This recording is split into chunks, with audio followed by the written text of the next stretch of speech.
Just finished watching UFC 315 with José Aldo and Aiemann Zahabi. What a fight that was. Zahabi ended up winning by an unanimous decision by the judges, but there's a lot to talk about with this fight.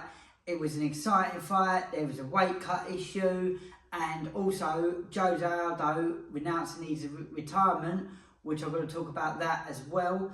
And do we think he should have retired? So let's get into the fight. Let's do a quick little fight breakdown. So José Aldo looked absolutely phenomenal at the start. He had that nice Muay Thai high stance, which I'm obviously a big fan of, coming from the Thai boxing background into MMA, and he looked so quick and explosive. Although he had the high hand, he was very still relaxed, moving his head very well, and he was coming forward and putting a lot of pressure on. And like I said, looked really, really explosive, ripping body shots in the first round. Then it moved on to the second round. Now, José Aldo still was looking sharp, but started slowing down a bit. Zahabi started getting his timing a little bit more, and José Aldo definitely looked like he was tiring out and couldn't keep that fast-paced, fast sort of twitch. Like I said, Zahabi ended up pushing back a little bit more, so we weren't on the back foot as much. So it made for an interesting fight, because by then on the judges' scorecards I had it one apiece. Now, the only criticism I'd have had from José Aldo's standpoint was I'd love to have seen him bring back them leg kicks a little bit more. Especially if someone's stepping forward, as soon as they step forward, you smash that leg kick in. I think that could have really played dividends. But he didn't. But like I said, he was still looking sharp, and he's still so explosive. I felt like he was still in the fight, although he lost that second round. So, third round started. José Aldo starting the third round looking very, very strong. The commentators right in saying that Zahabi should try and weather the first half of that round and try and come on strong in the later half of that round to steal the fight. And that's pretty much how it kind of happened. But José Aldo managed to rock him with a lovely combination, ending with a big knee to the face. Zahabi stumbled back. As he was standing up, José Aldo ran in and landed a lovely solid kick to the face, what flew Zahabi back. I'm surprised he didn't knock him out. He's got a chin on him, I'm telling you. He done very well to take that shot. Stumbled again because of that shot, managed to try and get a little bit of distance. José Aldo ran up again, landed a sort of kick slash knee as he was coming in, but didn't quite land as flush as the other one. And Zahabi managed to weather the storm and slowly start fighting back. And then you could really see it that José Aldo was then very visibly gassed. Zahabi managed to get the takedown, got on top, was landing some beautiful elbows, managed to cut Aldo open, and then ended up winning the round on top and stole the round. When it went to judges' scorecards, like I said, all the judges said José Aldo won the first round, but Zahabi won the second and third round, which rightly so. So it was not really any sort of controversial, in the sense of there was no controversial who won the fight. Obviously, judges made the right call with that, but a very exciting fight. Now, there was the weight cut. José Aldo couldn't make the weight cut, so they had to move it up a weight. Now, José Aldo, in the interview straight after the fight, like I said, retired and said he couldn't make the weight cut. His body is not quite reacting the same. Now, I've recently turned 38, and I can actually agree with him. The last few years, I found it extremely hard myself to keep weight off. My body doesn't react the way it used to. And obviously José Aldo is now finding that same effect as that. But because José Aldo is 38. But Zahabi is 37. So there's not much age difference between them.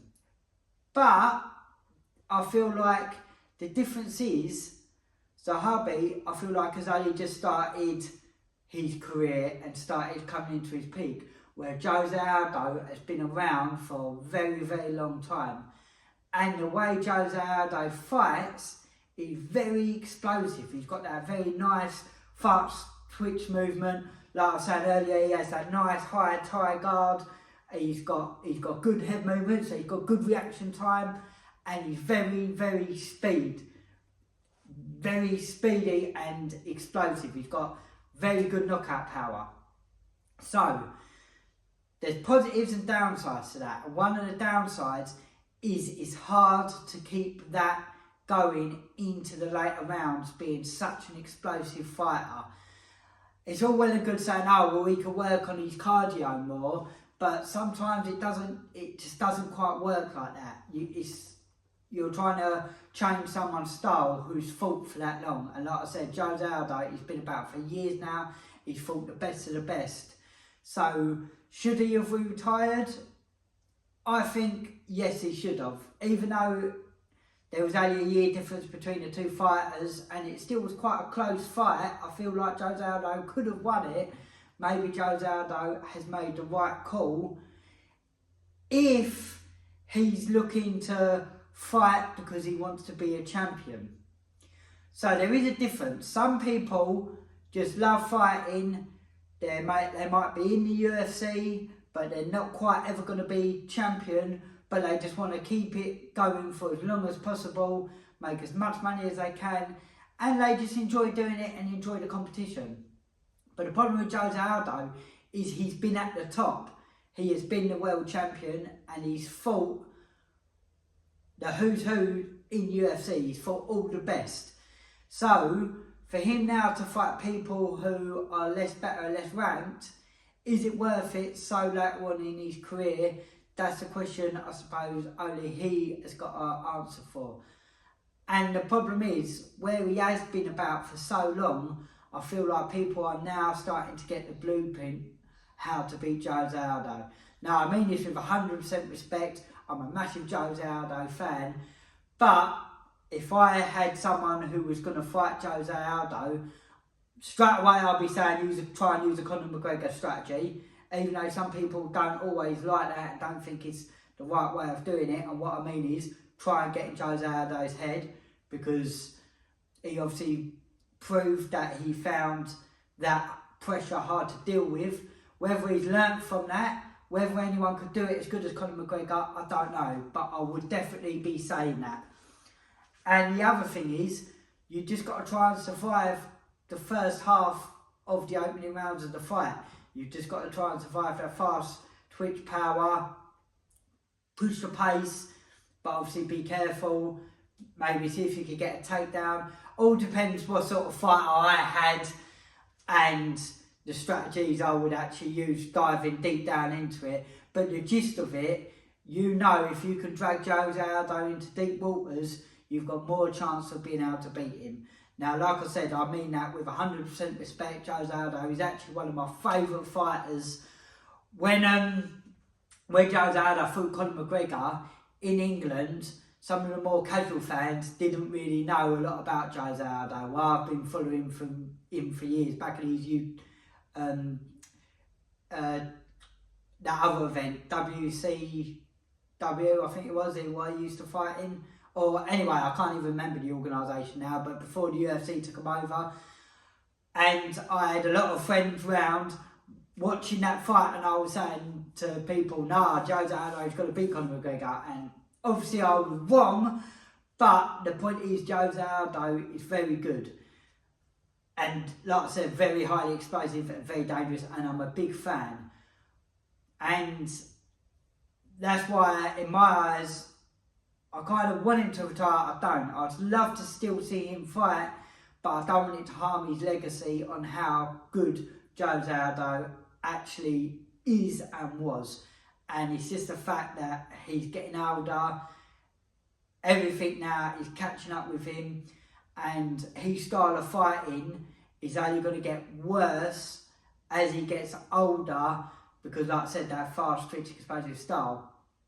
But this is why it's going to be so hard for him to retire if he does decide now to come back. But I think he's made the right call retiring, because he's still going to be so dangerous in that first round. I still believe he could probably knock anyone out. So all what it takes is for him to knock someone out, to build that confidence, knock someone else out, to build that confidence.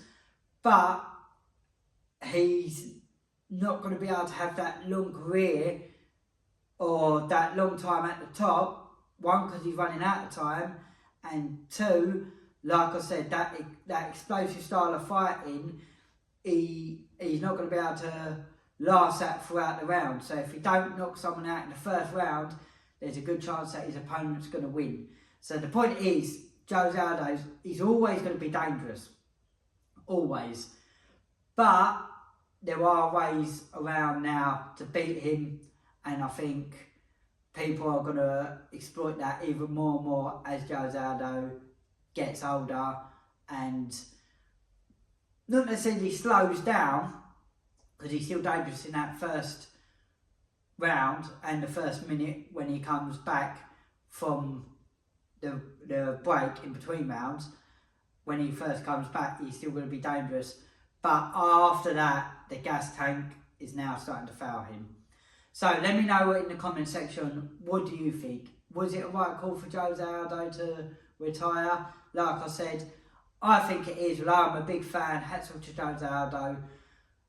I hope he has a nice retirement, and I think he's made the right decision. But let me know in the comments what you think.